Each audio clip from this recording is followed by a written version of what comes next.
Complete చేసుకున్నాను within 2 days లోనే. Okay. And అప్పటి నుంచి వర్క్ చేసుకుంటున్నాను. ఫస్ట్ మంత్ ఇన్కమ్ 20,000 తీసుకున్నాను sir. First month 20,000. Yes sir. Actual గా నేను 5th వరకే చదువుకున్నాను. నాకు ఈ ఫరెవర్ చేయగలుగుతానా చేయలేనా టెన్షన్ చాలా ఉంటుంది. సో మా అప్రెండర్ మేడం అప్పుడు మాకు బాగా సపోర్ట్ ఇచ్చింది. And senior manager Ravi sir కూడా బాగా సపోర్ట్ ఇచ్చారు కాబట్టి నేను ఈ రోజు మేనేజర్ గా ఉన్నాను.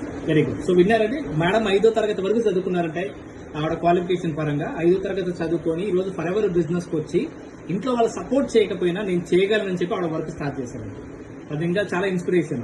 మేడం ఈ బిజినెస్ లో మీరు ఇప్పుడు హౌస్ వైఫ్ గారు మేడం, మీకు ఎంతమంది మేడం పిల్లలు? 3 పిల్లలు సార్. 3 పిల్లలు ఉన్నారు మీకు. Very good. సో ఇప్పుడు 3 పిల్లలు పెట్టుకొని మీరు ఫరెవర్ బిజినెస్ చేస్తున్నారు వాళ్ళ కోసం. ఇప్పుడు వాళ్ళ లైఫ్ మీరు ఎలా చూసుకుంటున్నారు మేడం, మీకు వచ్చిన ఇన్కమ్స్? ఎందుకంటే మీ ఇన్కమ్స్ వాళ్ళకి చూపించే బదులు మీకు ఇప్పుడు మీ లైఫ్ స్టైల్ ఎలా ఉంది? బాగుంది సార్. నా పిల్లల్ని నేనే చదివించుకుంటున్నా. ఫీజులు మొత్తం నేనే చూసుకోగలుగుతున్నాను సార్. ఇంట్లో ఫ్యామిలీ మొత్తం నేనే చూసుకుంటున్నాను ఫరెవర్ వల్ల. అంతకు ముందు నేను టైలరింగ్ చేసేదాంట్లో నాకు మంత్ అంతా కలిసి ఒక 10,000 కూడా వచ్చేది కాదు. ఇప్పుడు ఫరెవర్ లో వచ్చిన తర్వాత నేను 95,000 దాకా ఇన్కమ్ తీసుకుంటున్నాను. నాకు చాలా హ్యాపీగా ఉంది సార్.